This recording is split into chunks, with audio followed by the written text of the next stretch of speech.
Aujourd'hui, on a la présence de Joachim Gillet. Alors, premièrement, merci d'avoir accepté mon invitation. Merci à toi. Du coup, Joachim, si tu devais résumer ton parcours en deux, trois phrases, comment tu le présenterais? Alors, toujours compliqué de résumer un parcours comme ça en deux, trois phrases, mais je vais essayer d'être droit au but. Vas-y. Quand j'étais ado, un peu plus jeune que maintenant, j'adorais la musique. Et du coup, je me suis lancé en tant que producteur. Et j'ai bossé en tant que producteur dans la musique en Belgique avec des artistes qui aujourd'hui ont une petite renommée. Mais j'ai aussi été aux États-Unis, bosser dans les studios pour Def Jam. Et ça a été vraiment pour moi euh, très important parce que c'était la première fois que je faisais de l'entrepreneuriat sans savoir que c'était l'entrepreneuriat en fait. Et je me suis retrouvé avec plein de businessmen et moi j'étais là comme un artiste. Et en fait de fil en aiguille après, j'ai un peu quitté ce monde de la musique et je me suis rapproché du monde de l'entrepreneuriat en lançant différents logiciels ou même un petit blog par-ci par-là, etc. Et pour arriver jusqu'à aujourd'hui où j'ai différents business et différents side business. Voilà. Ok. C'est un résumé un petit peu court, ouais, mais c'est pas grave. Ok. C'est pas grave. Je vais aller dans les détails avec toi et je vais te poser Avec plein de plaisir. questions. Je pourrais répondre beaucoup plus, de manière beaucoup plus longue si tu le souhaites. C'est le deal, c'est le deal. Ça va. Déjà, du coup, tu m'as parlé du premier truc qui m'a un peu étonné, c'est producteur de musique. Qu'est-ce qui t'a amené Ouais. là-dedans? Euh, En gros, j'ai trois grands frères. Ok. Et je me retrouve à 10-11 ans à regarder que un de mes grands frères, tu vois, c'est trois grands frères. Et il y en a un de ceux-là, en gros, qui avait un logiciel de musique qui s'appelle Logic Pro X sur son PC. Et je trouvais ça fascinant, tu vois. Je trouvais ça fascinant de voir qu'on pouvait créer de la musique avec des pistes et avec des instruments virtuels, etc. Et donc, je me suis dit, ouais, s'il te plaît, grand frère, laisse-moi essayer, quoi. Et donc, pendant des années, au départ, en fait, je touchais à ce programme-là, Logic, sur son PC. Et puis un jour, j'ai eu mon propre PC et j'ai commencé comme ça à tester. Et ensuite, de l'autre côté, tu vois, il y avait vraiment tout un côté créatif. Il y avait un autre Ouais. frère qui me montrait Photoshop, tu vois. Et j'étais fasciné aussi, tu vois. Et donc, du coup, j'ai commencé de l'autre côté à bosser sur des images et à faire des trucs très bizarres sur Photoshop, genre rendre des gens en zombies, transformer des voitures en voitures salades, tu sais, des trucs très bizarres. Mais en Quand on gros, est petit, on tout ça s'amuse pour de dire rien. que voilà, c'est ça. En gros, j'étais vraiment dans un processus de... Mes frères me montraient des trucs que je trouvais vraiment extraordinaires. Et moi, j'étais début d'adolescence en train de tester tous ces trucs-là. Jusqu'au moment où, en gros, quand tu touches un peu à la vidéo, un peu à la musique, j'ai choisi un moment, un chemin dans lequel plus approfondir. C'était la musique. J'ai commencé à bosser pour certains artistes. Et puis, fil en aiguille du temps, j'ai bossé avec certaines personnes plus connues, Ok. etc. Quoi. Et Ouais. t'as fait ça du coup en parallèle de tes études ou t'as genre drop En parallèle, parce que quand je te parle de ça, j'ai été aux États-Unis quand j'avais la première fois 17 ans, je pense. Ok. 16-17 ans. Et après, j'ai été plusieurs fois. Et en fait, ce que je faisais, c'est que j'allais pendant les grandes vacances d'été et j'allais bosser là-bas dans des studios. Ensuite, je revenais ici. Généralement, j'avais un peu de retard à la rentrée scolaire, tu Ouais. vois. Je venais avec quelques semaines de retard, etc. Et pourquoi je commence par parler de ce parcours-là? Parce qu'aujourd'hui, tu vois, je suis un entrepreneur qui n'a rien à voir dans le monde de la musique. C'est parce que, au final, on commence tous par entreprendre d'une certaine manière, mais sans spécialement même parler d'argent. Et là, la musique, c'était ça pour moi. C'était entreprendre, c'était une mini start-up. Tu vois, il faut créer un Ouais. produit, il faut essayer de la marketer, t'as du branding, etc. Et donc, que ce soit pour toi-même ou pour les autres, il y avait ce principe-là. Et donc, pour moi, toute la manière d'apprendre à bosser, à apprendre à délivrer de la valeur, ça s'est fait à ce moment-là pour moi. Oui, je comprends ce que tu dis. Ouais. De toute façon, quand tu regardes tous les parcours de tous les entrepreneurs que j'ai interviewés, il y a beaucoup de mecs qui ont fait, tu sais, qui étaient au BDE de leur école ou qui ont eu des trucs sur le côté, qui pas forcément qui rapportent de l'argent, tu vois, mais où vraiment c'est le côté chercher à délivrer quelque chose et apporter de la valeur et qui fait De ouf. qu'après, ça te simplifie la vie quand tu veux le vendre, parce que déjà t'as compris. Ouais. Et je pense que les gens doivent comprendre ça. Tu vois, il y a plein de gens tu vois, qui veulent s'y mettre et qui pensent que les choses peuvent se faire rapidement. mais ça commence par des petites choses. Et pour la plupart des gens, ça a commencé en fait bien avant, sans même parler de business avec de l'argent, comme on disait. Ça a commencé par délivrer de la valeur à travers de la musique, délivrer de la valeur en jouant à un jeu vidéo et en essayant de trader des choses. Enfin, tu vois, il y a plein de manières différentes de commencer à comprendre tous ces soft skills à avoir en fait. Ok, ouais. Voilà. Oui, je suis plutôt d'accord avec toi. Du coup, on a un peu abordé le sujet de la musique. Ça, c'est ce que, finalement, c'est ce qui t'a fait commencer à devenir un entrepreneur. Et pourquoi t'as pas continué là-dedans? C'est une bonne question. En gros, la musique, et surtout aux États-Unis, c'est un manque de requins. Tu sais, quand t'entends des artistes parler, ils le disent, mais on peut pas comprendre à quel point c'est vrai sans que tu sois dedans, tu vois. C'est-à-dire que toi, tu penses que tu es là pour faire de la musique et tu es entouré de gens qui sont là pour faire du business et qui t'utilisent comme un produit. Et moi, j'étais pas hyper bien entouré là-bas, c'est-à-dire que j'avais pas des gens pour bien m'aiguiller, me dire ok, fais attention à ça, lui essaye de faire ça comme ça, etc. Et donc en fait, à un moment, quand j'ai compris que j'avais un décalage en fait avec la méthode de pensée là-bas, ben en Ouais. fait, j'ai décidé de m'éloigner de ça et me dire, tu sais quoi, moi je vais faire de la musique dans mon coin parce que je comprenais rien, tu vois, au business à ce moment-là. Ouais, ouais, En vrai de je vrai, je comprends. comprenais rien, tu vois.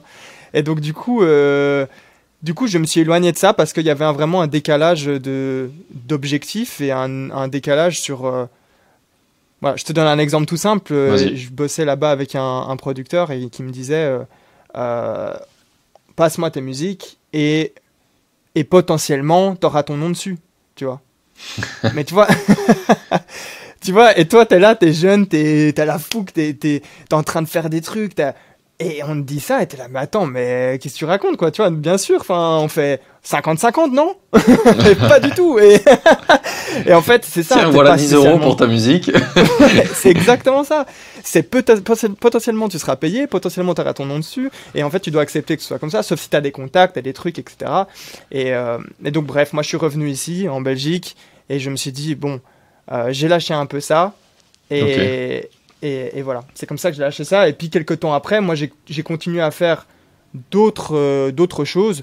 Un blog, je me souviens, à un moment j'ai fait un blog sur le fitness. Ensuite j'ai fait un blog sur je sais pas quoi. Et ensuite, tu vois, j'ai testé plusieurs choses. Ouais, t'avais vraiment envie de tester, d'entreprendre après, quoi. Ouais, en gros, tu sais, c'était presque artistique. Tu vois? Qu'est-ce que tu veux C'était dire par là? presque. Quand je dis ça, en gros, c'était presque. Ça me faisait kiffer de créer un blog pour le fait de créer Un blog. quelque chose. Ouais, ouais, de créer, ouais. Tu vois? De manière générale. Et ensuite, du coup, je te fais je continue un Vas-y. peu mon histoire vu que j'étais quand même, j'ai pas été très facile avec l'intro Ouais. Non, pour mais toi. de toute façon, j'allais te poser des questions après sur le blog, donc ça tombe bien. Ok. Et en fait, après, en gros, j'ai fait plein de petites choses comme ça. Et une fois 19 ans, Ouais, j'ai créé ma première vraie startup, Chatbot Plus. Et cette startup, c'était, je le faisais parce que ça me faisait kiffer, mais aussi parce qu'il y avait un délire d'avoir de l'argent. Et c'était la première fois, tu vois, qu'il y avait cette méthode de pensée business, ok. parce que j'avais eu un déclic, euh, maturité, peut-être, je sais pas. Il y a un moment où il faut de l'argent pour vivre, quoi. Ouais. Et Euh, à un moment donné, t'as plus d'argent pour les soirées, pour voir tes potes. Donc, et encore, moi, on en reparlera, mais moi, j'ai jamais été vraiment très soirée, etc. Vu que je ouais. faisais que bosser sur des petits projets, etc. Mais voilà, bref. Et donc, c'est à ce moment-là que j'ai créé Chatbot Plus. Et j'ai levé des fonds auprès d'investisseurs privés. Il y a une équipe, il y a un truc, et là, ça a grandi. Et on a bossé sur ce projet-là pendant quelques années de manière très, très sérieuse et acharnée, quoi. Vous avez bossé sur. C'était déjà pitch-nous l'idée de Stap, de ce Alors, projet. Chatbot Plus, de base, c'était une agence qui proposait comme service de créer des chatbots, tout dans le nom, Ok. à des sociétés. Tu vois. Et donc, on a bossé avec une centaine de clients à ce moment-là, en passant par des petits clients, tu vois, des petits commerces, à des gros poissons comme des énergies, comme des salons de l'auto, différentes radios. J'ai pas tous les noms en tête, mais aussi des gros Oui. e-commerce. Enfin bref, on a bossé avec plein de boîtes comme ça. Et ensuite, petit à petit, moi, je l'ai rendu en SaaS. Et aujourd'hui, c'est toujours un SaaS qui tourne et qui me ramène d'ailleurs un peu de revenus récurrents, mais en mode side business. Voilà. Et alors, du coup, c'était une agence qui permettait de créer des chatbots, et comment ça en a fait devenir un SaaS? En gros, c'était une agence et à un moment, ça m'a un peu saoulé d'être dans ce modèle Ouais, agence. J'avais une équipe, ça tournait, mais ça tournait pas fort non plus, tu vois. On avait des clients, des gros clients renommés, il y avait de l'argent, mais il y avait des coûts de l'autre côté, tu vois, ouais, des t'as des gens à coûts payer. Donc humains. voilà, c'est ça. Donc c'était vraiment la start-up typique où ça rapporte, mais pas tant que ça pour les fondateurs, on va dire, à ce moment-là. Et donc il y avait toujours la possibilité, tu vois, d'essayer d'améliorer, de changer. Et donc je me suis dit, tu sais quoi, ça a l'air quand même chambé. Tu fais une app et les gens font ça eux-mêmes et toi t'as plus rien à faire, tu vois. Et toi, t'as juste fait l'app. Voilà, c'est ça. Tu vois, bon, sur papier, en théorie, incroyable le concept, Ouais, tu vois. Et donc je me suis dit, tu sais quoi, viens, on essaye d'en faire une app et on l'a fait. Et ça a pris énormément, tu vois, de temps, d'énergie, ouais. de... Tu sais, c'est l'idée sur papier, c'est incroyable, mais tu te rends pas du tout compte que rien n'est facile dans la vie. Genre, Ouais, si c'était si facile, il aurait déjà fait. voilà, c'est ça, tu Ouais. vois. Et Et vous c'est là où avez, j'ai appris beaucoup de choses, quoi. ok, et ça, vous l'avez fait faire, du coup, parce que t'as dit ça a coûté de l'argent, donc tu t'as fait développer le SaaS. Étant pas développeur, ayant pas de développeur dans l'équipe fondatrice, Ouais, vu qu'on commençait aussi par un service, on utilisait d'autres logiciels, donc pas besoin d'avoir des devs, ben du coup on a dû prendre des devs, payer des devs, choper des devs dans l'équipe, etc. quoi. ok. Voilà. Et du coup, alors, t'as fait, pendant combien de temps t'as fait le mode service? Un an et des? Ok. Et quand t'es passé du coup sur le mode SaaS, t'as pas voulu en faire un gros SaaS, t'as direct voulu en faire un side business? C'était quoi le... Non, d'abord je pensais vraiment devenir le prochain Elon Musk. Et, la base? euh, et en fait le truc c'est que le développement a pris beaucoup plus de temps qu'on ce qu'on pensait. Et donc c'est un peu refroidi, tu vois, d'un point de vue, au point de vue de l'énergie de Ouais, l'équipe. je comprends. Euh, et une fois que la construction était totalement finie, en fait, on n'avait plus beaucoup d'énergie. Et donc, et puis aussi la méthode d'acquisition totalement différente. Tout a changé. C'est-à-dire que j'ai fait le switch vers quelque chose qui allait me correspondre plus humainement, mais sans comprendre tout ce que ça allait Impliqué. engendrer, tu vois. Ouais. Et donc, on est passé en mode SaaS. On a changé de nom. On a commencé à choper deux trois clients. J'ai eu un nouveau CTO à la fin de tout ça. Euh, Détail qui a son importance, je me fais lâcher par mon ancien lead dev qui, qui était quasiment rien payé, etc. Voilà, qui devait faire autre chose dans sa vie. Parce que justement, il était là, j'adore cette boîte, mais j'ai besoin de vivre voilà, Ouais, avec plus, etc. Et donc du coup, je me retrouve un peu dans la merde à ce moment-là. tout nu. Je me dis putain, ouais. Je me dis attends, on a une app quasiment finie, etc. Mais tu vois, ça demande quand même de l'amélioration à travers le temps, un SaaS. Donc là, je vais chercher justement un nouveau CTO. Et c'est avec ce nouveau CTO où au final, petit à petit, on s'est dit, ok, on va mettre cette application en mode un peu plus side business. On va essayer d'être une équipe plus petite, de faire tourner un peu la machine, mais de manière plus automatisée. Et on va tester potentiellement même de faire d'autres apps sur le côté.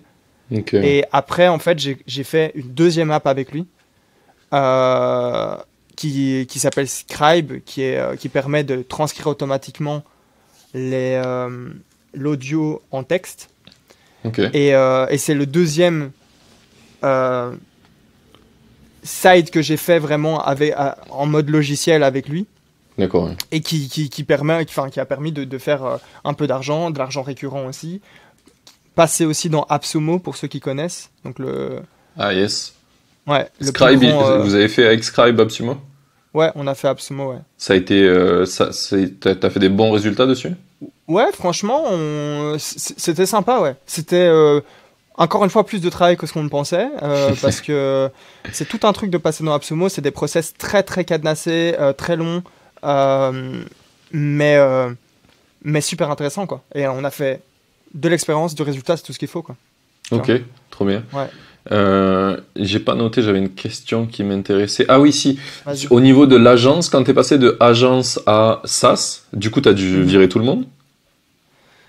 En gros, ce qui s'est passé, c'est qu'il y a eu une telle perte d'énergie à un moment Ouais. que, que ça s'est fait naturellement, en fait. C'était pas direct et méchant, entre guillemets.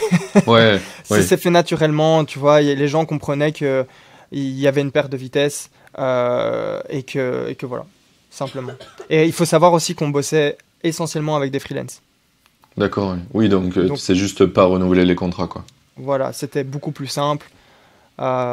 Et voilà. Il y a peut-être un élément aussi qui pourrait vraiment t'intéresser. Je te le Vas-y. donne après à voir quand toi tu veux le placer. Mais sur comment en fait je suis tombé sur le milieu side business. Parce qu'effectivement, il y a un Oui, ça, on en élément a qui pas a parlé, fait. ouais. Ouais. Vas-y. En gros, si tu veux, il y a eu cette perte de vitesse. Et j'ai décidé de. J'ai dit, les gars, je vais prendre une semaine un peu off. C'était pendant les vacances d'été.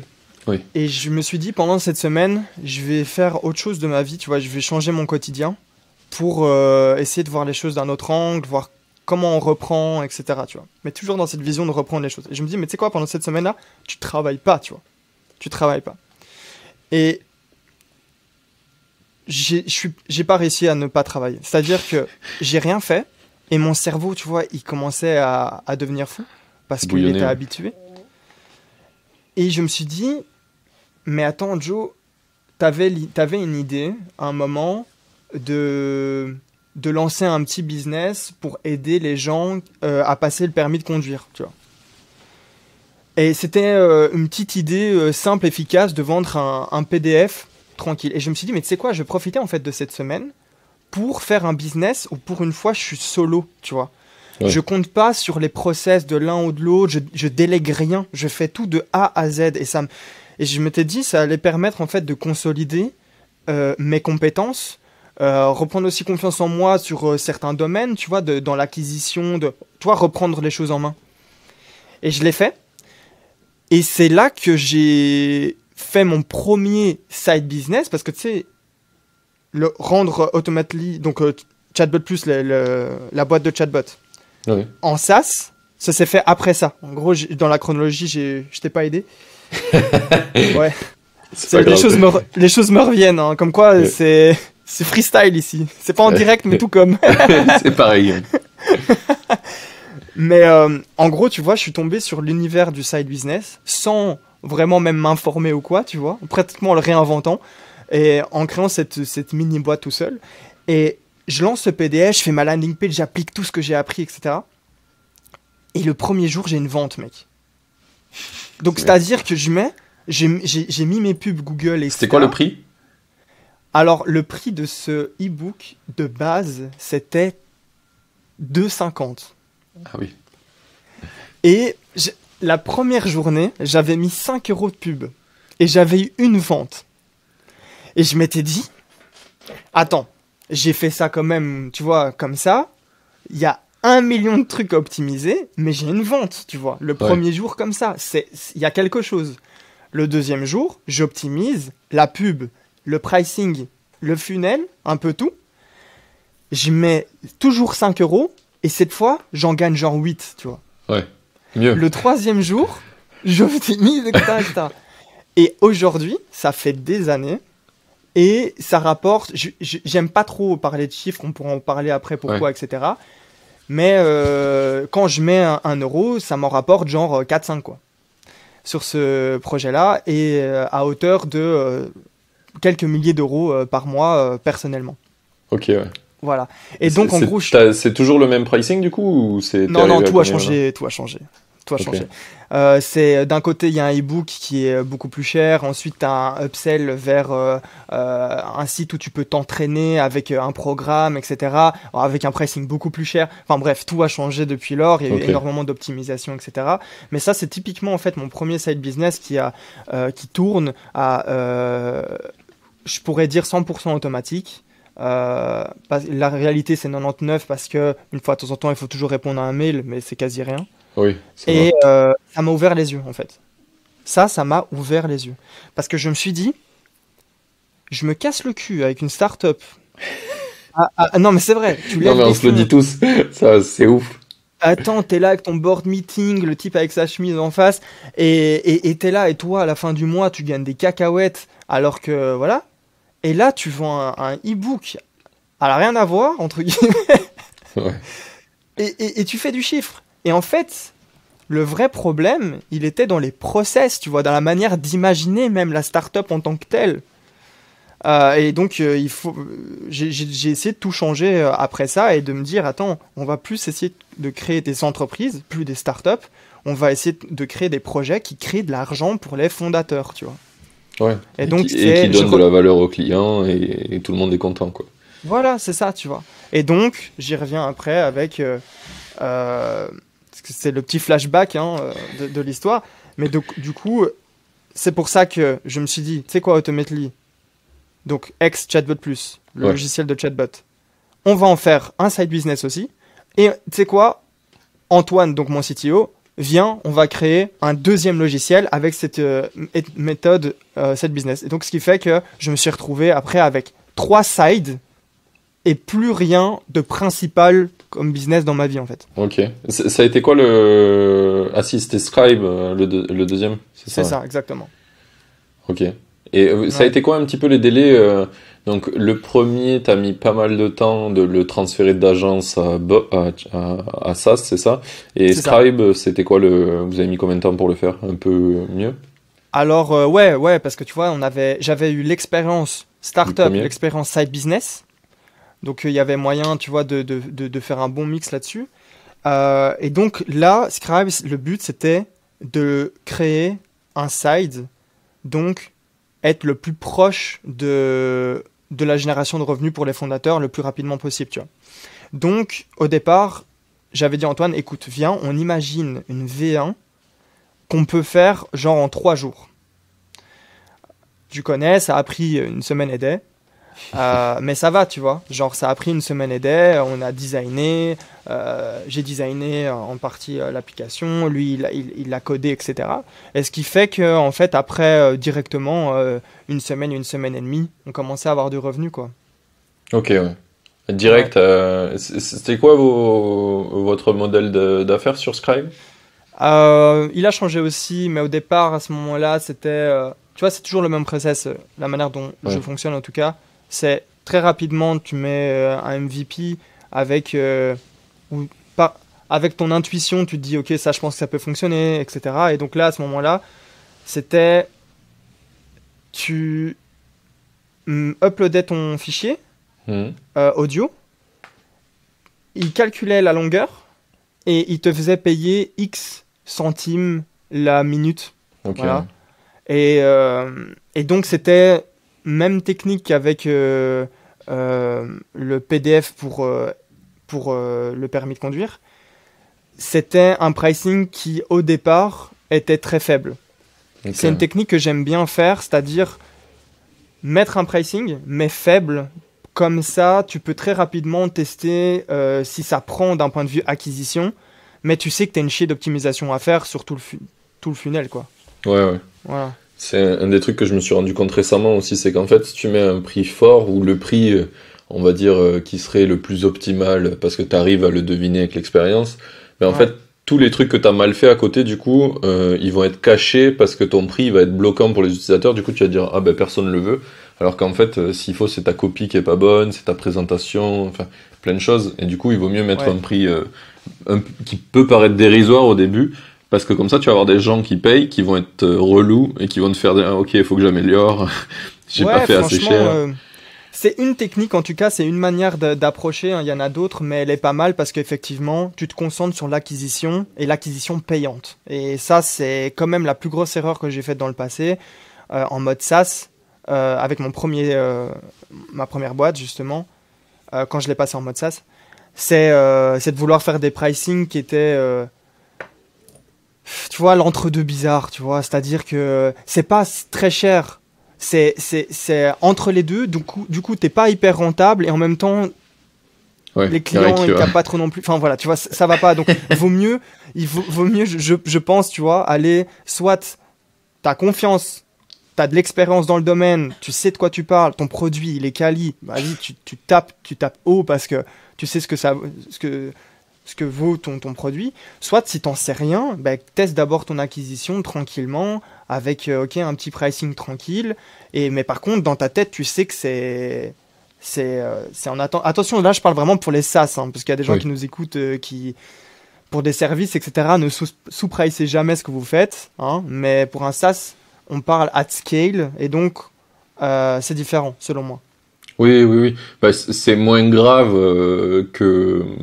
En fait, pour un SaaS ou même un produit que tu vas vendre en ligne, si tu le vends 10 fois à un prix dérisoire, c'est pas grave parce qu'en gros, toutes les fois où tu vas le vendre, tu optimises, du coup, tu scales le temps que ça t'a mis à le produire et Ouais, tu gagnes. Donc, tu vas juste gagner moins vite si tu le mets pas cher au début, mais dans tous les cas, tu vas gagner. Alors que si tu vends ton temps, ben, tu l'as vendu une fois et c'est perdu. c'est Tu ça. pourras jamais le rattraper, quoi.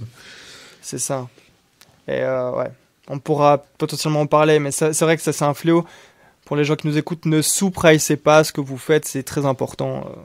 Voilà. Ouais, ouais. Mais le problème, on a un gros problème de confiance en soi dans cette société, alors forcément tu te dis, je vais faire moins cher, etc. Ah oui, parce que ouais, beaucoup de gens utilisent ça, et comme je l'ai fait dans le passé, je pense qu'on l'a tous fait, mais utiliser, tu sais, le prix comme un argument marketing, tu vois. Ouais, Et ça, c'est oui. pas ouf. Ben non, parce que enfin, on se tire tous vers le bas en faisant ça, quoi. Voilà, c'est ça. Ça n'a pas trop de sens. Voilà.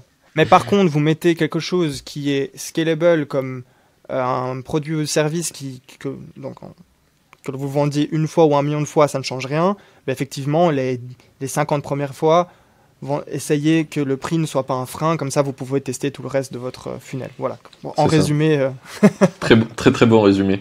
voilà. Du coup, pour revenir un petit peu, donc t'as fait tes 3 side business, donc on a fini sur le dernier que t'as lancé, c'était Scribe. Et de là, ça C'est fait ça. quoi?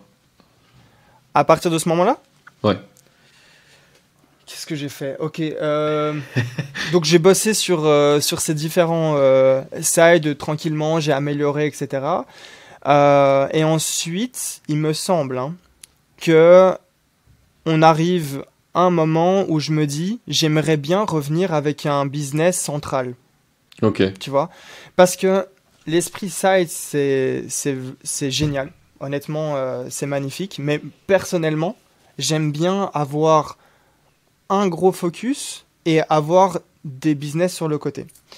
Et donc, j'ai commencé à rencontrer plein de gens, tu vois, à discuter avec eux, etc. Tu vois. Et à un moment, je suis tombé sur un gars qui s'appelle Nicolas Filali. yes, Et Nico, en gros, de base, je l'avais rencontré pour qu'il optimise un de mes side business. Tu vois, il est là, moi j'adore les side business, j'en lance aussi. Tu vois, il était dans le même esprit ouais, que moi. Euh, et je me souviens d'ailleurs, en fait, j'avais lancé un petit groupe gratuit pour s'entraider entre entrepreneurs, et on se faisait des calls une fois de temps en temps, et il était là. C'est comme ça que je l'ai rencontré. Et en gros, il vient pour m'aider sur un side. On bosse un peu on essaye de lancer des sides ensemble. Ça prend pas, tu vois. Genre les sides qu'on essaye de lancer, ça prend pas.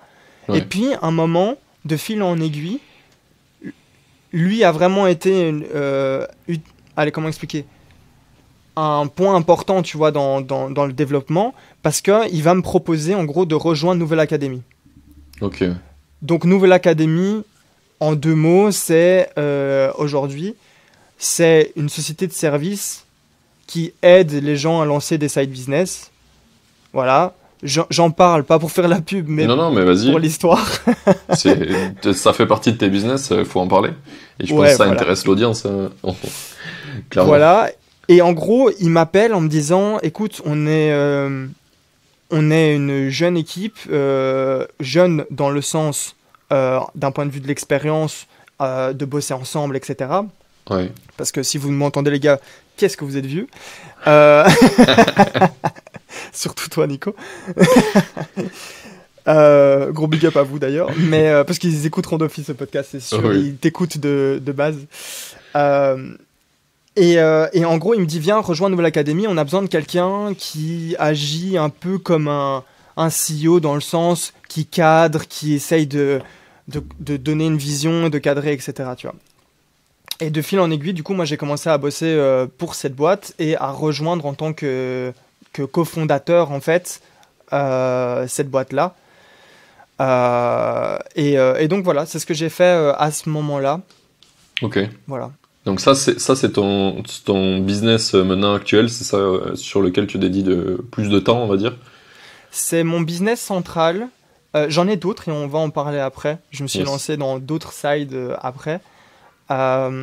Mais en gros, Nouvelle Académie, c'était vraiment... Enfin, et c'est, pour moi, ce point central où dans ma semaine, je sais que je vais bosser dessus. Et j'aime ce business parce que c'est un business qui est humain, tu vois. Pour une fois, tu as un contact humain avec des gens. Tu les aides en fait à grandir aussi humainement, que ce soit en fait autant dans les hard skills que les soft skills. Et ça, tu vois, c'était nouveau pour moi et vachement cool. Parce que voilà, pour une fois, t'es pas derrière ton PC à vendre un e-book à tu sais pas qui, et voilà quoi. Ouais. Oui, oui, c'est l'inverse du côté tout est automatisé, se fait sans toi, là, on a Ouais, besoin de toi. Mais c'est dans un sens où la valeur, t'as envie de la mettre parce qu'en fait, t'aides des gens à faire comme toi finalement. exact, exact. Et dans une chouette équipe, tu vois, là on est 5 dans l'équipe. Ouais. Et auparavant, j'avais toujours bossé avec des personnes un peu plus jeunes. Là, en moyenne, je pense que, allez, ils ont enfin, allez, 30, 35 en moyenne, je dirais. Tu vois? Ouais. On va voir quand ils écouteront si C'est s'ils te disent c'est pas Hey, tu t'es vieux, c'est trompé! pas... C'est pour ça que j'ai dit en moyenne. Ouais, ouais, Mais, je comprends. mais voilà, donc du coup, c'était chouette aussi, tu vois, de bosser avec des gens qui avaient une plus grande maturité face au monde du travail aussi. Ouais, Et chacun avec vraiment son domaine d'expertise, qui a eu le temps, tu vois, de se forger son domaine d'expertise. Nick, qui est un peu plus en mode business developer, marketing, qui adore le rapport à l'humain, etc. Kevin de Gossen, qui lui est sales, qui est recruteur dans la vie de tous les jours, mais tu vois, les recruteurs, c'est des ouais, sales humains. Et donc, voilà, et qui est top là-dedans. Sébastien, qui lui est plus sur le côté technique, no code. Et maintenant, il y a le petit dernier qui s'appelle Alex. Je rigole parce qu'il a le même âge que moi. Euh, oui, oui, je comprends. Oui. et en gros, lui, c'est un marketeur, mais lui qui va plus être marketeur at scale et qui peut bosser sur plein d'aspects hyper importants qu'on avait du mal à faire par manque de temps, tu vois, créer des Ouais, petites vidéos, faire un peu de montage, tu vois, des trucs, c'est hyper important. Mais voilà, nous, on avait pas le temps. Et donc, tu vois, c'est une équipe qui est géniale à manager parce que tu te retrouves avec des gens qui ont leurs compétences. On est dans un esprit de créer une entreprise et pas une start-up. Donc, on est bien à 5 ouais. et on fait les choses à notre rythme, tranquille. On apporte de la valeur. Derrière, tu as les résultats qui suivent et tout va bien dans le meilleur des mondes, quoi, tu vois, c'est sympa. Ok. Il y a un des points que je voulais revenir. Après, on reviendra à Nouvelle Académie parce Ouais, que j'aime bien ce projet aussi. J'aimerais bien qu'on en parle un peu plus. Mais vas-y. dans ton parcours, on n'a pas, histoire de faire des allers-retours encore un petit peu, Vas-y, euh, vas-y. on n'a pas du tout, enfin, je vais arriver à faire une question propre.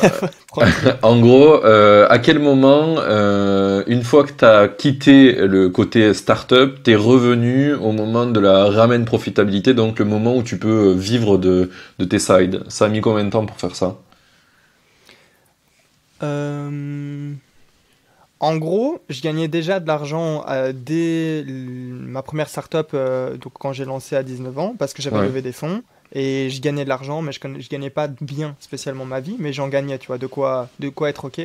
Et puis, dès la création de mon premier side pour aider les gens avec le permis de conduire, et ben là, c'est la première fois que du coup, ben, j'avais déjà deux revenus et que j'étais beaucoup plus à l'aise avec ça et personnellement. Donc c'est vraiment à partir de ce moment-là, donc quelques semaines après avoir lancé ce premier vrai side business, où du coup, Ok. j'avais ma startup encore, mon side business, et donc là, je commençais à gagner ma vie bien à ce moment-là en fait. Ok, ouais, donc c'est là où tu as pu finalement arrêter le côté startup service et t'étais toujours bien grâce au Ouais, premier side business, quoi. exactement, ouais. Et je conseille à tout le monde d'ailleurs, tout le monde selon moi devrait lancer un side pour consolider ses compétences. Et d'ailleurs, ça Ouais. devrait être la seule raison de le faire. Et après, de l'autre côté, parce que si vous avez la bonne idée au bon moment, la bonne exécution, ben, il y aura de l'argent qui rentrera pour vous et vous seul. Et ça c'est ouf. Ça, c'est chouette quand même. Ouais, clairement. Tu prêches un convaincu et je fais que le prêcher dans le podcast, donc allez-y les gars. Donc on prêche que des convaincus en fait. Ouais, On crée une secte ouais, ici. clairement. Il faut qu'on se trouve un gourou encore et puis c'est bon. Ouais, c'est ça, hein. J'essaie de faire venir Oussama Hamar un peu sur le côté side business, mais il a l'air frileux un petit peu. Mais moi, je suis chaud à débattre avec lui un jour, mais moi, je suis pas toujours d'accord avec sa vision et ce qu'il apporte dans le milieu d'ailleurs entrepreneuriat. Mais voilà. Ouais, ouais, Je ouais, sais- bah, clairement, mais surtout quand t'as vécu le côté side business, Ouais. etc. Enfin, moi, je me suis senti plein de désillusions. Et je crois qu'en fait, c'est juste parce que son expérience à lui, c'était le côté très start-up qui scale et tout ça. Mais dernièrement, si tu regardes dans le parcours de The Family, avec le Covid et comment ils sont restructurés, je pense qu'ils sont Ouais. beaucoup plus proches de ce qui se fait dans le milieu du side business, avec des trucs qui scale beaucoup plus... ils cherchent plutôt des Lentement, on boîtes peut le qui dire. scale. Ouais, Ouais. c'est ça. Non, c'est clair. Mais effectivement, on prêche des convaincus ici apparemment. Et si vous n'êtes pas encore convaincu, Ouais. Mais bah continuez, quoi. j'aimerais bien, est-ce qu'en fait, je disais ça sur Oussama parce que j'ai plusieurs fois parlé avec lui et qu'il devait venir dans ce podcast, sauf que il a un emploi du temps de double ministre, donc du coup c'est super dur. Mais j'aimerais bien avoir ce débat pour voir un peu ce qu'il en pense vraiment, parce que j'ai des intuitions, mais j'aimerais un peu savoir Ouais, c'est ce vrai qu'il qu'il y a pense. ce qu'on pense. Il y a ce qu'on. Enfin, voilà, on peut s'imaginer qu'il pense certaines choses et puis de ce qu'il dit. Mais après, il reste. Euh, allez, il prêche euh, The Family, donc il va Oui, il aussi prêche pour sa parler. paroisse, ouais, Voilà, c'est ça. c'est logique aussi. À sa place, on parlerait de la même manière parce que de cette manière-là, c'est un funnel et il va attirer des gens qui sont attirés par ce monde-là et il y a un certain pourcentage à la fin qui seront chez The Family et voilà, ça c'est clair. Moi, j'ai failli aller chez The Family d'ailleurs, Ah oui. avec ma première startup. Ah oui, bah oui, logique. Ouais. Ok. Et j'avais passé les critères de sélection et à la fin, euh, voilà, moi j'ai décidé de ne pas spécialement le faire. Ok, ouais. Aussi dû à cette transition un peu qui s'est faite, comme on a parlé Oui, ça précédemment. allait pas dans la direction de ce que tu voulais faire, oui. Non. Non, Ok, non, je non. comprends. Là, on a parlé de pas mal de tes side business actuels et de ton main business, donc avec Nouvelle Académie. Euh, T'en as d'autres, tu m'as dit? Tu veux Ouais, nous en parler? alors j'en ai pas encore parlé publiquement, mais ça c'est Allez. assez neuf. C'est qu'il y Des a un exclus, mois et des demi. exclus. Ouais.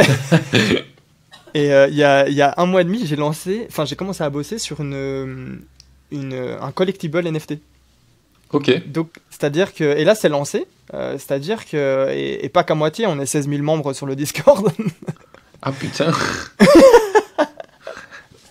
en un mois. c'est pas mal, ouais. Et voilà, donc on a commencé à en vendre, donc c'est 10 000 pandas. Ah, mais c'est ceux que t'as en photo sur ta page Exact. LinkedIn? Ah, Je l'ai mis yes. il y a pas longtemps et génial, quoi, tu vois, génial de se mettre dans ce monde du Web.3, enfin Web 3.0, pardon, Yes. avec le monde des NFT, des cryptos. J'investissais déjà depuis un petit temps, mais hyper intéressant, tu vois. C'est rien à voir avec tout ce qu'on connaît d'un point de vue acquisition, d'un point de vue marketing, la gestion, tu vois, du FOMO, tu vois, Fear of Missing Out, tu vois, toujours faire comprendre aux gens qui vont rater le train, etc. C'est très particulier comme milieu, comme des techniques à utiliser.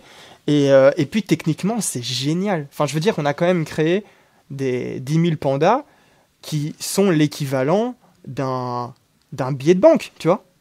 Ouais. Genre, on a créé de la monnaie, en vrai. C'est hyper bizarre. Et les gens Casa peuvent de se Papel dans la l'échanger. vraie vie. C'est ça. Et les gens peuvent se l'échanger pour payer ce qu'ils veulent en soi. Tu vois, c'est la commu qui décide de la valeur des choses. C'est un truc de ouf. En vrai. Qu'est-ce qui t'a amené à créer ce projet? Chaque année, je me dis que j'aimerais bien lancer un nouveau site, tu vois. C'est un peu mon truc maintenant, avec un business plus central sur le côté, un petit nouveau site, etc. Et en gros, je cherchais, etc. Et j'avais pas mal de chouettes idées, mais pas l'énergie pour le lancer, etc. Et puis à un moment, j'étais avec mon beau-frère, et il me dit, ouais, je lui avais montré les NFT. Il me dit, mec, viens ce soir, on achète notre premier NFT, tu vois. Et je dis, ok, vas-y, pourquoi pas. Et puis le soir, c'est à 3h du matin, tu vois, pour acheter le premier NFT. C'était dans la pré-vente et tout. Et moi, je me dis, putain, ok, je vais dormir, il est trop tard. Demain matin, je vais l'acheter, quoi, tu vois. Ouais. Je me lève, je regarde ma conversation avec lui. Et il me dit, mec, c'est sold out en 27 minutes. Donc, sorry, tu pourras pas en avoir. Mais moi, enfin, lui, il a réussi à en acheter 2, tu vois. Ouais. Je me dis, attends, c'est comment ça, 27 minutes? Il y en a 10 000 quand même, tu vois. Et le lendemain, je parle avec lui, on se voit en vrai. Et on se dit, putain, c'est un truc de ouf quand même, tu vois. Je veux dire, il y a un truc qui se passe et nous, on comprend rien, tu vois. C'est perturbant. Quand toi, t'es normalement le gars où les gens comprennent pas ce que tu fais, tu vois. Et c'est toi qui es toujours à la pointe et tout. Mais là, c'est toi qui es complètement perdu dans un monde qui est en train de se faire, un monde souterrain, genre, et toi, tu comprends rien, tu vois. Et il y a plein de trucs qui se font. Et on fait les calculs, et on calcule un peu ce que les gars se sont fait en 27 minutes, tu vois. Et c'était vraiment beaucoup, tu vois. Genre, vraiment, vraiment beaucoup. Genre, beaucoup du style 1,2 million de dollars, tu vois. Beaucoup. Encore une fois, de base, j'aime pas trop parler de chiffres et tout, mais ouais, voilà, bref. Oui. Ça explique le raisonnement que tu as eu et pourquoi tu t'es dit, hey, c'est quand même, ça a l'air intéressant. Donc, lui qui est un entrepreneur aussi, mon beau-frère, on s'est regardé et je fais attends. J'ai pris mon téléphone, j'ai appelé Antoine, mon CTO de toujours. Je fais Antoine, je l'ai en FaceTime comme ça, je dis Antoine, voilà ce qui est en train de se passer. Je dis, il faut qu'on crée un truc, tu vois. Il faut qu'on teste, tu vois, et qu'on se donne un mois, on se donne à fond et on teste. Et on va pas se mentir, pour l'argent, parce que c'est incroyable. On investit tous dans les cryptos et quand on fait un plus 20%, on est comme des oufs. Là, tu vois, on crée de la crypto. Enfin, tu vois, je veux dire. Oui, voilà, c'est une autre manière. Voilà. Pour l'argent, donc ça, on va pas se mentir. Mais deuxièmement, parce qu'on a surtout envie de découvrir et de comprendre et voilà. Et troisième point, parce que c'est super fun, tu vois. Je veux dire, tu recrées un peu comme les cartes Pokémon qu'on a tous kiffé. Ben là, tu recrées un peu ce délire-là avec des raretés, des trucs. Enfin, voilà. Et donc, pour ces trois points-là, je me suis directement mis à bosser là-dessus. Et du coup, de base, je voulais faire appel à un designer, mais j'ai designé moi-même, finalement, les pandas. On fait un lien avec le fait que j'ai utilisé Photoshop grâce à mon grand frère quand j'avais 10, 11, 12 ans. La boucle est bouclée. La boucle est bouclée, exactement. Et on s'est mis dans un sprint qui s'est terminé il y a une semaine et demie, où on n'a pas dormi. On a bossé comme des tarés. C'était un side business, mais sans le côté side, tu vois. Genre, c'était tout le temps, tu vois. Je veux dire. Il y a toujours un moment où quand tu lances un business, il va falloir y mettre du temps, quoi. Ça va pas être. Enfin, j'ai jamais eu de side qui ont été side dès le départ. Il y a toujours un kickstart à faire. Et là, le Kickstart, je vais t'avouer un truc, c'est que j'ai jamais autant bossé et que à la fin, j'ai cru que enfin, j'étais clairement en burn-out, quoi. J'étais en début de burn-out. Vraiment, j'ai beaucoup trop Ouais, je bossé, tu vois. comprends. En gros, le problème, et encore une fois, on entend ces chiffres, on se dit, attends, ils ont fait des pandas, c'est bon, quoi. Mais le taf qui est derrière, c'est abusé. Et surtout, en fait, la plupart des gens, pour arriver au résultat que nous, on a fait, c'est une team de 7 8 personnes. Ils se préparent pendant 3 4 mois. Nous, on est 3 et on a fait ça en un mois. Donc, en gros, c'est simple. Le calcul, c'est que oui, on a essayé d'optimiser les process et tout, mais surtout, on a bossé pendant la nuit. Voilà, Ouais, jour et nuit. nuit et jour, quoi. Voilà. Ok. Et sur ce projet-là, donc tu l'as sorti quand c'est quand qu'ils sont sortis les pandas qui ont été. C'était, c'était ouais, début octobre, fin septembre, début octobre. Ok. Ouais, Donc il y a pas très longtemps, hein. Je sais même pas on a le combien. On a le 6. on est le Ouais, 6, ouais. il y a une semaine et demie, 2 semaines. Et en gros, le sprint s'est arrêté et maintenant on fait une pause. On va voir comment bosser, mais de manière, tu vois, Ouais, plus tranquille euh, dessus, quoi. ouais, voilà, c'est ça, tu vois, plus tranquille, plus intelligente. Le fait de s'entourer aussi de personnes qui sont chaudes nous aider sur certains points qui sont hyper importants, mais qui prennent beaucoup de temps aussi et qui sont hyper énergivores, tu vois. Et donc, voilà, on va continuer les pandas, mais chill. C'est vraiment très drôle comme phrase, je vois trop les pandas en train de chiller. Il y a une question, je pense que l'audience se posera et que je me pose. Est-ce que tu as fait mieux que 27 minutes pour tous les vendre? On a fait beaucoup moins bien.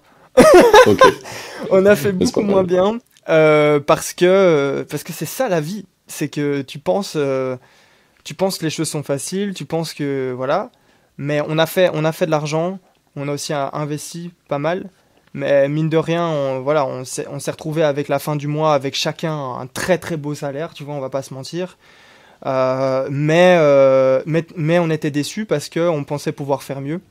Et ça, la leçon que je peux retirer et que je peux donner à l'audience, c'est que il faut vraiment suivre ce qui fonctionne. Il faut jamais réinventer la roue. Et nous, on avait un coup de retard sur la tendance. Ok. Et donc, c'est-à-dire que quand on a commencé, on était dans les tendances, mais dans ce monde-là, ça va tellement vite que du coup, on avait un coup de retard. Donc maintenant, on est en train de retravailler la roadmap et ce qu'on propose aux investisseurs. Dans ce monde-là, si tu veux, tu proposes d'acheter des pandas, mais tu proposes des choses à côté. Tu vois, tu proposes, je vais te donner un exemple. Tu dis, t'achètes un NFT et dans ce NFT, tu vas avoir un pourcentage qui te reviendra toujours à la revente de ce même NFT. Tu Ah m'as oui, suivi quand ou t'as pas? été le premier, ouais. Voilà, quand tu as été le premier, c'est ça. Et donc, tu vois, ça, c'est un exemple qu'on appelle les royalties dedans. Bah, on n'avait pas connaissance de ça, on savait pas que c'était la grosse tendance actuelle. Et du coup, on l'a pas fait. Et du coup, ça a freiné beaucoup de gens de pas avoir ça. Ou bien, la grosse tendance actuelle dans les NFT, c'est les jeux vidéo. C'est un NFT, mais ça te donnera un avantage ou ça te donnera accès plus tard à un jeu vidéo, tu vois.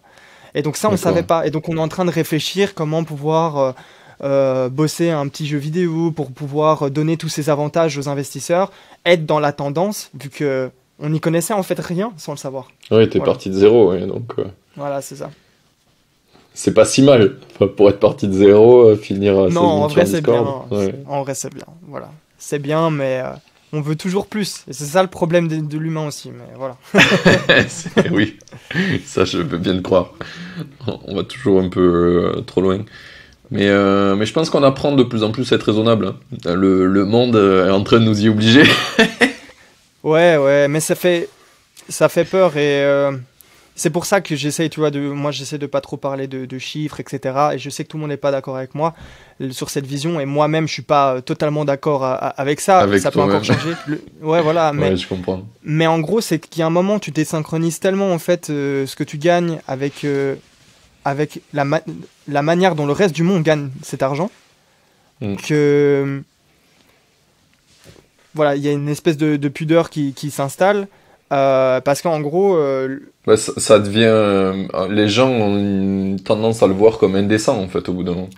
bah oui, mais moi aussi. Je veux te dire, et je Ouais. pense qu'il faut garder les pieds sur terre et se dire que c'est indécent parce qu'en face de toi, tu vas faire tes courses. Il y a le gars qui. Toi, tu as un caissier qui se donne, il fait ses heures, etc. Et à la fin, il compte ses heures, tu vois. Et toi, après, tu fais quelque chose qui peut se compter en années de travail pour quelqu'un d'autre. Tu vois, c'est indécent en vrai. Ouais. Et je pense qu'il faut garder les pieds sur terre et se dire, ouais, c'est déjà bien, tu vois, ce que je fais. Et je gagne toujours plus rapidement. Et c'est très bien, tu vois. Maintenant, ça doit... Voilà, il faut être content de tout, être gratifiant dans tout ce qu'on fait. Et, et toujours essayer, évidemment, de s'améliorer, de faire mieux, etc. Mais toujours être gratifiant, quoi. Tu vois. Ouais, je vois. Et c'est un point qui revient souvent avec les gens que j'ai eu dans le podcast où, quand tu passes une certaine limite, en fait, parler d'argent, ils trouvent que c'est plus intéressant et ça détourne souvent le propos. Tu vas parler de chiffres et du Ouais, coup, les gens, ils vont focus sur ah, le mec fait 1 million par mois. Il a pas du tout écouté le message où le mec essaie d'aider des gens. Ou... c'est vrai, Ça devient hein. nul, quoi. Tu perds le. Ouais. C'est vrai, hein. Mais bon, voilà. C'est comme ça. Je comprends. Je comprends ton point. Eh bien, c'est cool. Je crois qu'on a fait le tour de tous tes projets, là, actuels. Ouais, bah après, j'en ai encore dans le futur qui vont arriver, hein, mais... Eh ben, mais voilà. on va venir à ça un petit peu. Ok. Déjà, est-ce que tu pourrais nous parler peut-être du futur de Nouvelle Académie, qui est ton projet principal? Vous voulez l'amener où, Nouvelle Académie? Ok. C'est quoi le... Qu'est-ce que vous voulez que ça devienne? Alors, Nouvelle Académie, en gros, c'était... Ça a fonctionné en plusieurs phases. La première Est-ce que vous phase, voulez c'était... niquer The Family sur le côté des side business? Nous, on veut niquer personne. Nous, on est des gens gentils. Oussama, je t'aurai, non, non, pas du tout. Mais en gros, la première phase, c'était de fonctionner un modèle gratuit. On était personne, tu vois, personne nous connaissait en vrai en début de cette année sur LinkedIn, tu vois, on était des no-names. Alors, on est toujours des no-names, mais on a une petite place dans l'écosystème, tu vois ce que je veux Ouais. dire. Et donc ça, c'était vraiment l'étape numéro un, c'était d'avoir cette petite place. Et donc pour ça, on a fait ce gros séminaire 3 jours où on a partagé énormément de valeur parce qu'on a partagé 25 heures de contenu sur le side business en collaboration avec avec plein d'experts, etc., etc. Ça, c'était la phase numéro un. La phase numéro 2, on fédérait une communauté autour du side business, ce qu'on a fait, et on commençait voilà, à fédérer cette communauté toujours gratuitement. Ensuite, la troisième phase, c'est commencer à monétiser. Et dans cette troisième phase, il y a eu un point 1, un point 2. Point 1, c'est commencer à monétiser certaines petites choses, faire des séminaires payants, commencer à capter, tu vois, certaines choses, etc. Ouais. Et là, le point 2, et c'est là où on arrive là maintenant, et là, on va continuer à emmener Nouvelle Académie, c'est un membership à l'année payant où on fait plus de la qualité que de la quantité d'un point de vue membre. Donc c'est des pricing qui sont un peu plus premium et on accompagne les gens de manière un peu plus personnalisée pour créer leur side business avec des coachings, avec des ressources, avec des outils, avec une commu plus privée mais plus petite, etc., etc., quoi. Et donc là, on va continuer comme ça. Ok. Il y a combien de personnes pour le moment dans Nouvelle Académie? Alors, Nouvelle Académie, est-ce que j'ai des chiffres? Alors, on a une newsletter, on est, je sais pas, 1000, 1500, quelque chose comme ça. On a une communauté, je pense qu'on est 500, quelque chose comme ça, 400-500. Et là, le mode payant, il a même pas encore commencé, donc on commencé à pitcher les gens et on commence à avoir les premiers inscrits qui rentrent pour le membership à l'année. Ok. Ok. Et donc j'ai pas de chiffres, tu vois, spécifiques Oui, à sur donner ça, là-dessus. sur ce point-là, ouais. Mais par contre, le Ok. but, c'est chaque mois, donc là, c'est de commencer octobre, ici, octobre-novembre, et essayer d'avoir 5-10 personnes par mois, tu vois, qui rentrent en mode membership payant, avec le ticket un peu plus haut, quoi. Voilà. Ok. Trop cool. Yes. C'est rigolo. Alors, tu devais pas être encore dans Nouvelle Académie, ou alors on s'est pas parlé, mais dans la toute première organisation qu'il y avait du séminaire, j'étais dans la liste des gens Ah ouais, c'est vrai? qui devaient être là, ouais. Ok, Ouais, si, j'étais là, mais je gère pas tout, donc Oui. je gérerai pas le contact avec les experts. Mais pour la Bah petite voilà. anecdote, il y a eu un petit chaos au début à cause de moi, je pense. Euh, Parce que je crois que le début du séminaire, ça devait être organisé en payant, il me semble, le toute première Ah, version. les Et aléas de... ouais, et en Hyper fait, intéressant, ouais. ouais, et Ouais. ben, c'était vachement intéressant parce qu'en fait, je me suis retrouvé à pas vraiment comprendre ce qui se passait. Et du coup, j'ai envoyé un message à un mec qui était aussi dans les gens qui étaient invités. Et puis on a fini par créer un groupe. Et en fait, on s'est rendu compte que c'était super Nouvelle Académie, mais c'était pas dans le sens qu'on pensait que ça allait être direct. Et du coup, j'en ai parlé avec Ouais. Kevin, je crois. Et du coup, Ouais. vous avez revu ça. Et c'était vraiment cool parce que je pense que ça a vraiment Mais tu sais, grave aidé le projet. c'est exactement... la leçon là-dedans, tu vois, il faut rester flexible. On a tous des intuitions, une manière d'imaginer notre projet. Et il faut vraiment garder en tête que c'est une première version, que derrière on va se heurter, tu vois, à ce que tu viens de dire, à des personnes qui comprennent pas ou quoi. Et voilà, il faut être flexible, il faut essayer de comprendre et il faut adapter pour que ça fonctionne, c'est tout, hein. Ça prend du temps parfois, c'est comme ça. Hmm. Je trouve que c'était un super exemple parce que j'ai souvent été confronté à des entrepreneurs quand tu montes des projets et tout. Et quand tu es entrepreneur, tu as souvent une question d'ego qui rentre en jeu. Tu vois, tu veux faire des trucs parce que tu veux prouver quelque chose. Et du coup, quand moi j'ai reporté le truc que c'était quand même bizarre, je le sentais pas comme ça allait, etc. Je m'attendais à me faire juste bâcher, à me dire bah Ouais, t'es pas ouais. content, casse-toi quoi. Et ça n'a pas été du tout le cas. Et j'étais vachement agréablement surpris. J'étais ah putain c'est des mecs qui ont une bonne expérience parce que normalement dans l'idée startup les gens ils font pas trop ça. Donc j'étais vachement Ouais. heureux même si j'ai pas pu être speaker à la fin parce que bah, j'ai focus mon temps ailleurs, mais vraiment très cool. Et du coup, je suis trop content de t'avoir dans le podcast parce Bah que. voilà, il y a aucun souci. Et tu sais, l'ego, c'est un des plus gros problèmes de ce monde. Donc voilà, il faut quand même essayer de combattre ça, être chill, ne pas oublier que chacun, on a notre angle de vue et notre manière de percevoir le monde. Et des fois, il faut juste se poser et essayer de comprendre les autres et comprendre leur point de vue, c'est tout. Franchement, Mhm. c'est plus simple quand même comme ça, non? Ouais, clairement, tu prêches un convaincu. C'est un truc que je comprends pas maintenant. Au début, tu sais, quand t'es jeune, je pense que t'as facilement de l'ego parce que tu veux Ouais, montrer, prouver au monde que t'as de la valeur. Et du coup, t'es ouais. à fond là-dedans, et puis au bout d'un moment, tu te dis, mais à quoi? Qu'est-ce que je fais? Pourquoi je fais ça? Non, Ce c'est que je clair. comprends pas, c'est qu'il y a des gens qui restent bloqués jusqu'à 50 piges là-dedans. Voilà. Bon, chacun son rythme, hein. Ouais, ouais, clairement. Clairement, mais c'est assez ouf. Mais C'est, c'est bizarre, une partie d'entre eux sont investisseurs. Non, je, je fais le gamin. Mais ouais. Non, mais je comprends. Je voilà, comprends. mais donc voilà, c'est là où on a envie d'emmener en tout cas ce projet plus qualitatif et aller plus proche de l'humain. Et, euh, Ouais, bah, c'est là où et voilà. tu vas mettre le plus d'impact, quoi, parce qu'en fait, faire des confs ou diffuser du contenu qui est regardable en gratuit ou en payant, t'es toujours moins au contact des gens et moins d'impact que si Ouais, tu vas aider enfin, personne par personne, quoi. c'est ça. Les gens et les débloquer sur C'est leur ouf. sujet, leurs croyances, sur tout ce qui est autour du Et c'est process de drôle. création, quoi. C'est drôle parce Ouais. que tu parles tu vois, de croyances, etc. Et en fait, c'est vrai que la majorité du temps, ça se base plus sur le soft skills que sur les hard skills, tu vois. Même si Oui. nous, on met tout un écosystème pour aider les gens sur les deux points, mais au final, ce qui aide le plus les gens, c'est la confiance en eux, c'est comprendre que eux, ils peuvent aussi le faire avec des petites actions, etc. Et moi, c'est ce que j'ai remarqué en commençant à coacher les gens. Je suis pas un coach, tu vois, mais voilà, j'ai commencé et j'essaye. Et je trouve ça très intéressant de remarquer ça. Ouais, ouais, moi c'est une super croyance personnelle aussi, hein, pour l'avoir vécu dans plein de situations. En fait, le problème principal des gens, c'est eux-mêmes. Et moi, je Mhm. le vois même pour moi, pour mes side business, tu vois, l'application qui fait du fric en ce moment que j'ai, qui s'appelle CapTime, pendant longtemps a été gratuite parce que je me disais, c'est une application que j'ai fait en 4 jours, pourquoi je la ferais payer? Un jour, je l'ai mis payante et voilà.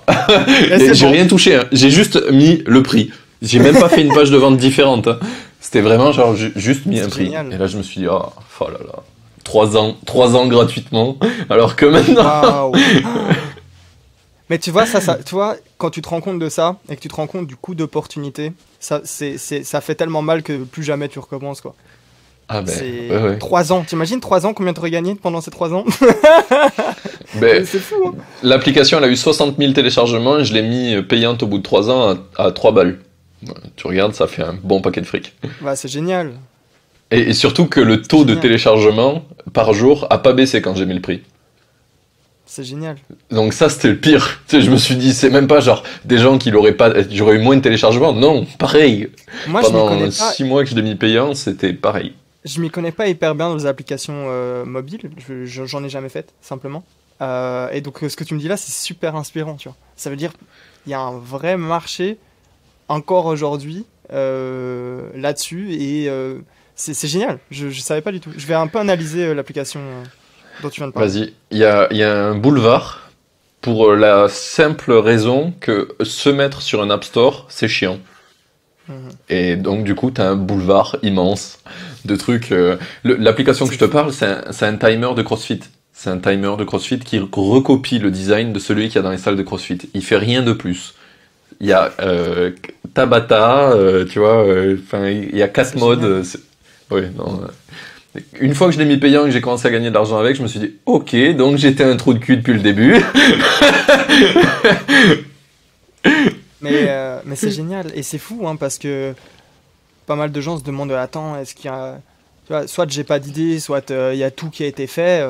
L'App Store, ça existe quand même depuis quelques années là, et pourtant là, t'es en train de dire qu'il y a encore un boulevard, donc c'est fou quoi. Comme quoi, il y a des opportunités encore partout quoi. C'est génial. Mais oui, mais on est, je sais pas combien sur cette putain de planète, bien sûr qu'il y a des opportunités. C'est un des trucs qui revient souvent là quand je parle aux gens qui veulent faire des projets, et t'as dû le voir aussi, c'est un mec qui dit ouais mais j'ai une idée, et puis il cherche 2 minutes et puis il trouve un truc qui ressemble à son idée, il dit ah du coup je peux pas le faire. Ah oui, oui, ça c'est énervant ça. T'es un ouf. Tu crois que tous les gens sur la planète qui ont besoin de ce produit ils l'ont trouvé? Non.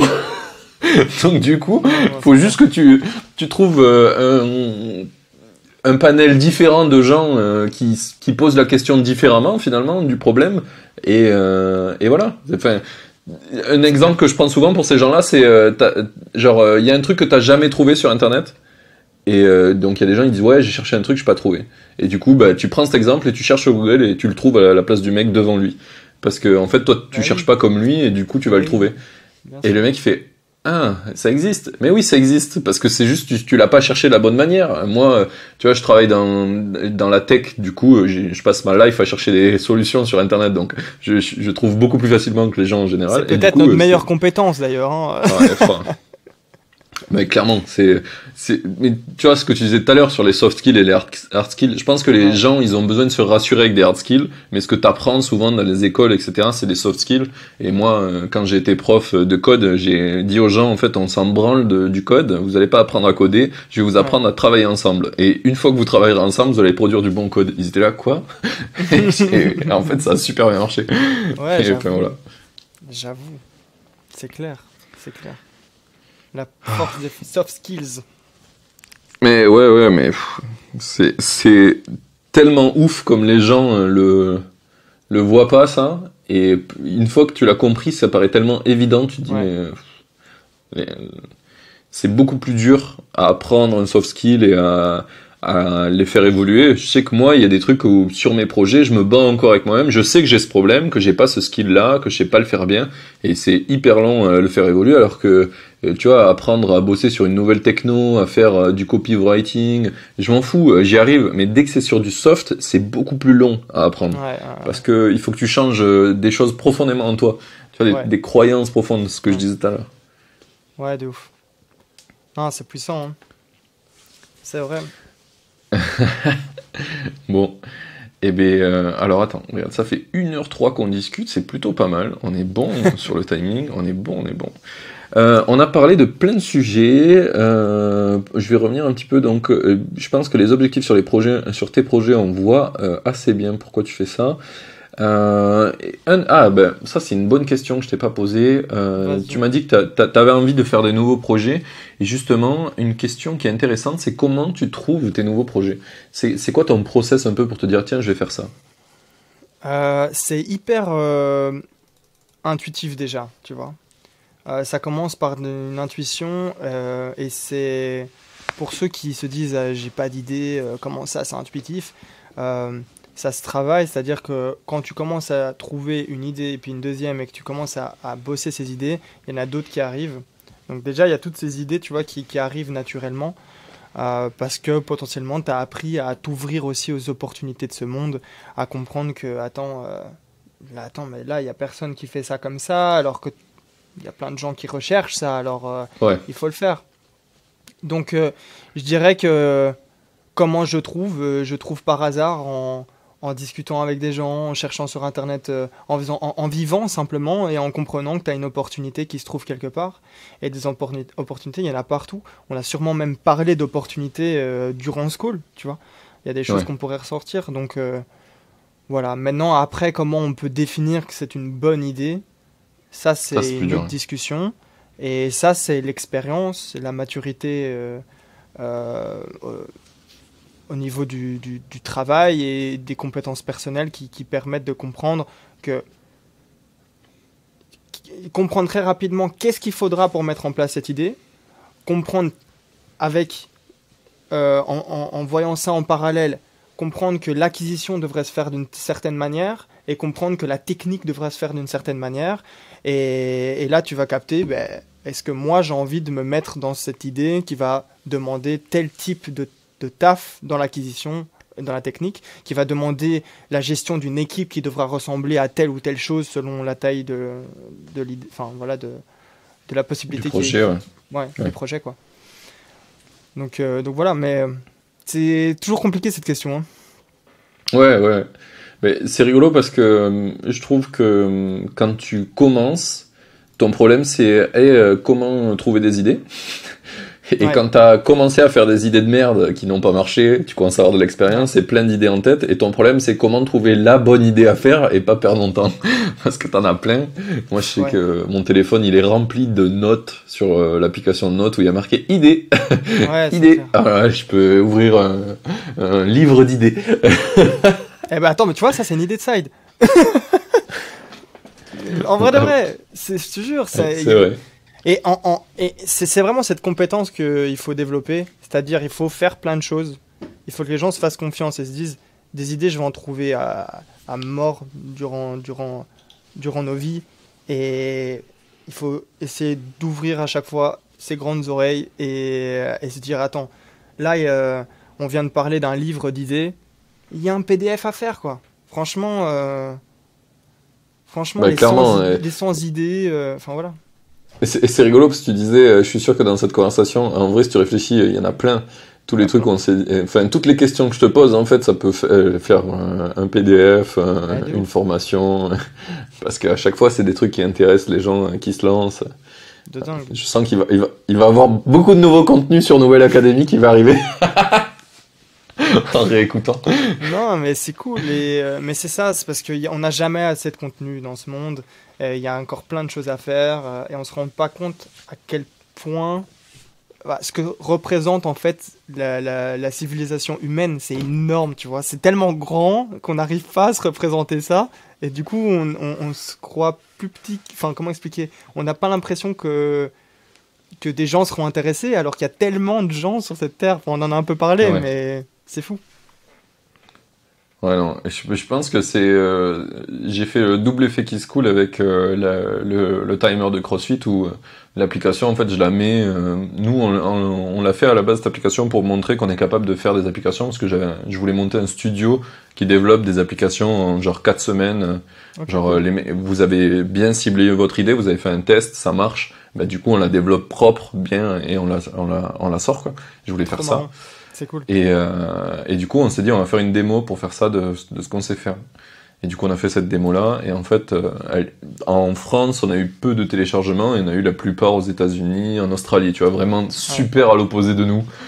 Alors que je connais pas du tout ces mecs-là, j'ai jamais été dans ces pays. Enfin, c'est génial. C'est magnifique. Ouais, et puis c'est trop bizarre au début.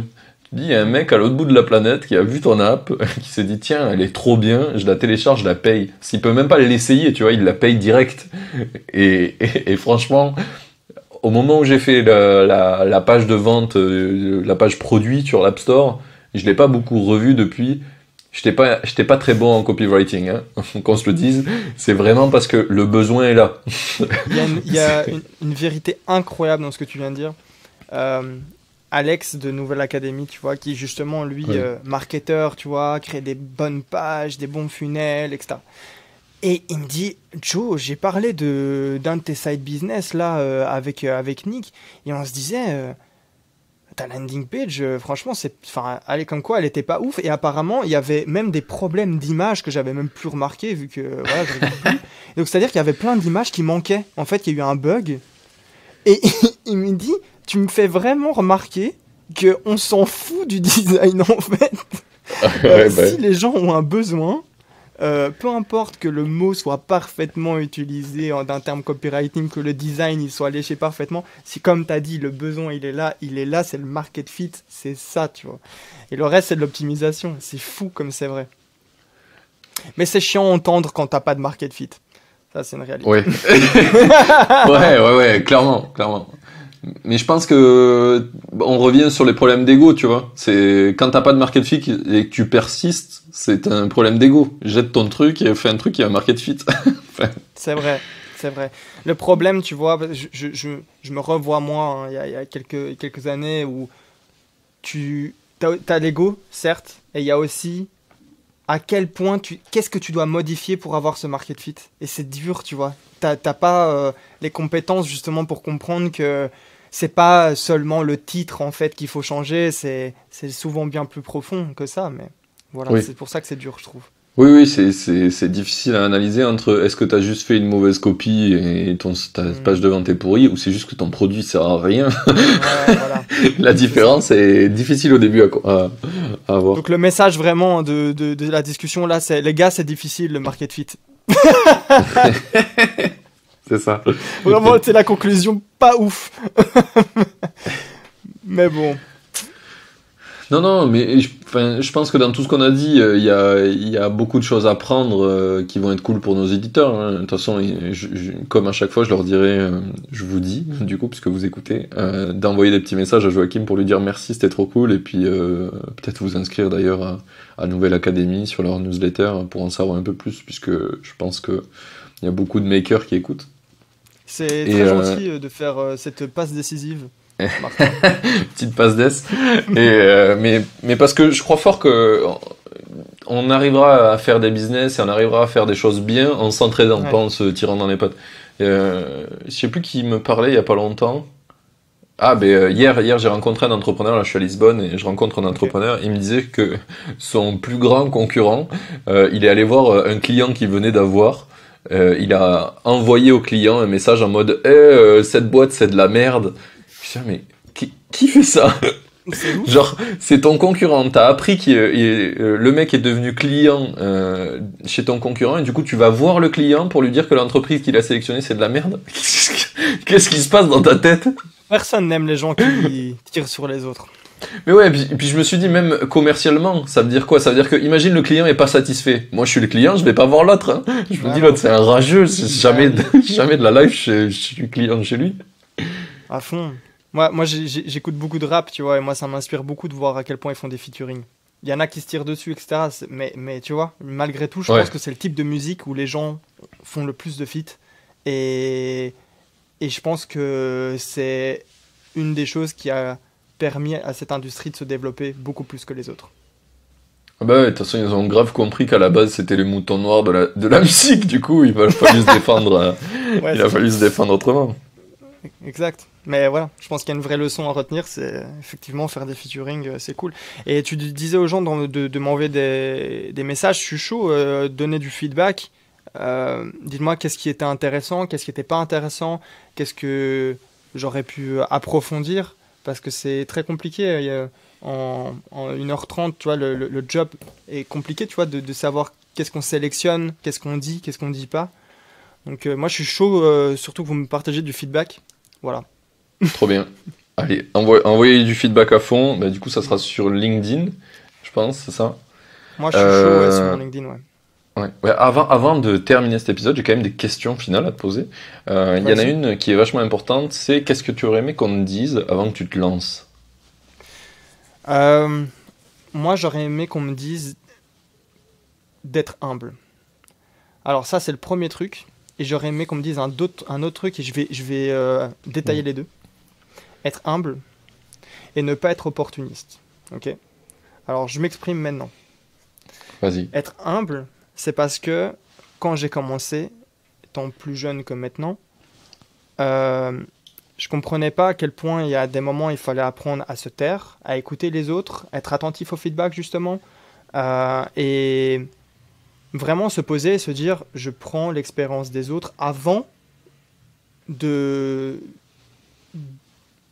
avant de mettre en avant justement cet ego ou croire que toi tu sais plein de choses, etc. Et je pense que ça m'a freiné dans beaucoup de choses pendant beaucoup d'années, de croire que je savais plein de choses parce que j'ai réinventé la roue à plein de moments, parce que, etc., etc., tu vois.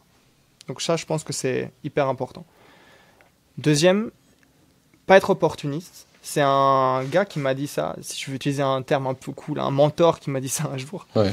Euh, mais en gros, il m'a dit, écoute, tu dois pas être opportuniste. Et moi, je le regarde et je fais, c'est bizarre quand même, tu vois, prendre des opportunités, etc. Tu vois, c'est Ouais, le c'est principe, un non, un peu peu du bizarre. business, Ouais. quoi. Il me dit, non, non, pas comme ça, pas comme ça, tu vois. Il me dit, je vous situe le personnage, c'est un gars qui a 65-70 ans et qui a fait du business, qui a cartonné toute sa vie, tu vois, en termes business. Et le gars, de base, il parle pas français. Il me semble qu'il parle néerlandais, de base. Bref, donc tu vois, il parle pas totalement bien français, parfaitement, etc. Tu vois. Donc, Ouais. il utilise le mot opportunisme et il me dit non, pas dans ce sens-là. Il me dit dans le sens que quand tu fais un choix, il faut que ça te corresponde à 100%. Si tu t'associes avec quelqu'un et qui te correspond à 70%, mais 30%, ça te met un poids, ça fonctionnera pas. Si tu fais un business et qui te correspond à 80%, mais 20%, il y a quelque chose qui va pas, ça fonctionnera pas.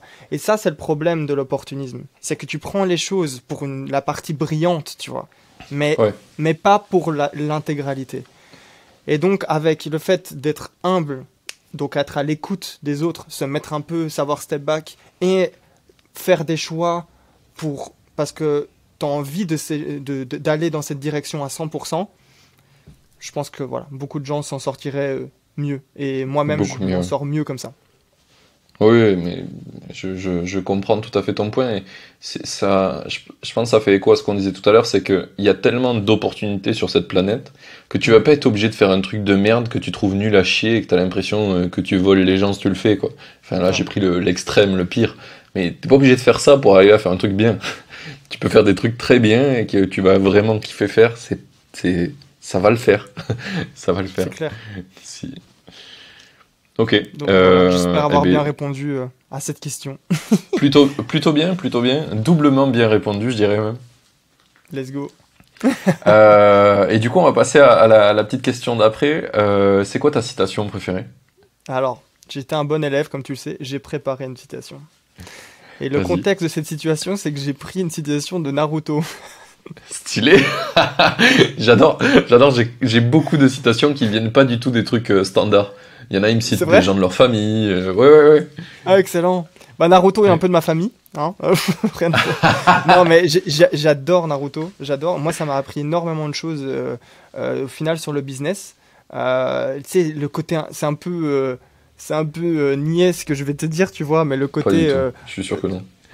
Là, c'est pas encore la phrase, hein, mais tu vois, vraiment, Vas-y. les mangas, pour moi, ça représente énormément le fait de tout seul, tu peux être super fort, tu peux aller vite, etc. Mais ensemble, avec une équipe où chacun a sa vision, a ses objectifs, tout le monde se respecte, tout le monde est là pour s'entraider, etc. Mais dans une vraie vision saine des choses, bah, en fait, tu vas hyper loin et tu crées des choses super fortes. Et tu vois, c'est ça la vision de Naruto. Naruto, c'est le gars qui était rejeté par tout le monde. Et au final, qui s'est entouré de personnes et qui est fort parce qu'il est entouré, tu vois. Ouais. Et ça, c'est super fort. Mais là, la phrase que j'ai reprise, c'est la phrase de Rock Lee dans Naruto, pour ceux qui ça parle. Je trouvais drôle. Avec de l'entraînement, même un raté peut devenir un génie. Ah mais mec, elle est trop bien. Elle est tellement bien. Mais, et puis c'est tellement vrai surtout. Et surtout associé avec le personnage Rock Lee dans Naruto. Si vous connaissez pas Naruto, regardez Naruto. Je devrais avoir des parts dans cette entreprise. Tellement je prêche Naruto, mais j'adore moi. Voilà. Faudrait encore une truc de business, il faudrait pouvoir faire de l'affiliation sur les trucs que t'envoies, genre allez voir ce truc. Je te jure. Franchement, je serais bien, je serais bien hein, financièrement avec cette business là. J'en reviens pas de cette phrase, elle est géniale. Oui. Ouais, en plus là j'ai sa tête là, tu vois, parce que je suis sur un site avec la phrase. Je vois sa tête qui est comme ça en mode. Parce que pour la petite histoire, en fait, très rapide, hein. Dans Naruto, les gens, ils ont du chakra, ce qui leur permet d'avoir des super pouvoirs, entre guillemets. Rock Lee, c'est le seul qui n'a pas de chakra et qui doit s'entraîner à la force brute comme un humain pour y arriver. Donc de base, c'est un raté. Et lui, en fait, il va s'entraîner et il va développer autre chose que le chakra à terme qui va le rendre tout aussi fort. Donc c'est vraiment, avec le personnage, cette phrase, elle est magique, quoi, tu vois. C'est un gars qui s'est entraîné toute sa vie pour y arriver, qui est devenu quelqu'un, alors que de base, c'était vraiment un raté. Ok. Voilà. Franchement, l'histoire est encore plus belle, du coup, avec le contexte du personnage. Merci de l'avoir partagé. Non, franchement, j'adore. Ok. Bon, on arrive à ma petite question finale. Ça, c'est la question pour toi. Où c'est qu'on envoie les... Non, pas du tout. J'ai sauté une question. Qui je dois faire venir dans le podcast, selon toi, après toi? Écoute, moi, je te propose 3 personnes. Ah, les 3. Ok.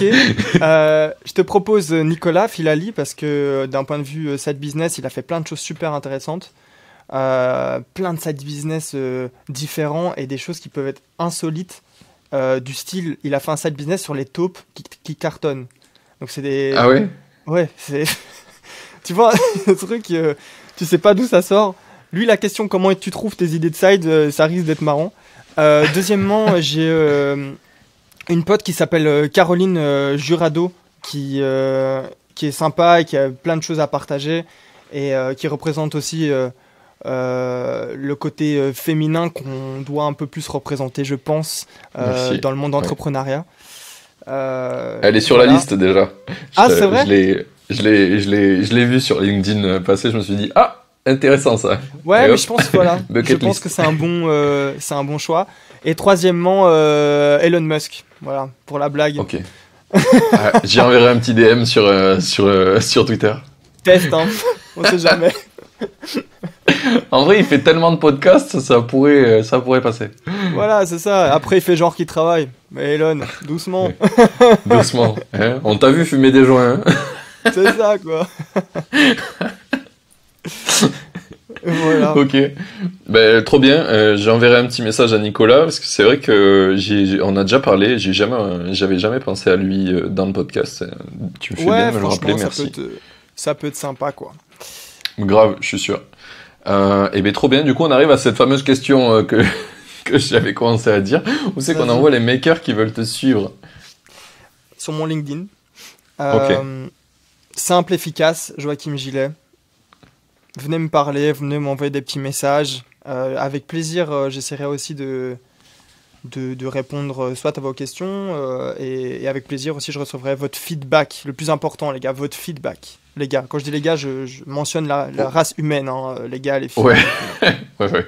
On n'a pas beaucoup de filles qui écoutent le podcast. J'aimerais qu'il y en ait plus. Malheureusement, tout s'enchaîne pour que ça se passe mal dans ce sens-là, tu vois. Vu que je trouve pas beaucoup d'entrepreneuses, ben forcément c'est moins sexy pour les filles, elles se reconnaissent moins, donc il y en a moins, et tu sais, c'est une boucle, c'est ça. Un peu nulle, que j'essaie de fixer, mais c'est pas simple. Hein. C'est pas simple. Mais je suis sûr que tu fais comme tu peux, et voilà. Hein. Ouais. C'est ça. Hein. Ben merci en tout cas pour ton temps, c'était vraiment cool, j'ai passé un super moment avec toi. Écoute, avec plaisir Martin, plaisir partagé. Trop bien. Du coup, pour nos petits auditeurs, si vous avez kiffé cet épisode, n'hésitez pas à envoyer des messages à Joachim et lui faire du feedback, super important. C'est vrai que je le dis pas assez, mais juste un petit cœur c'est cool, mais du feedback c'est encore mieux.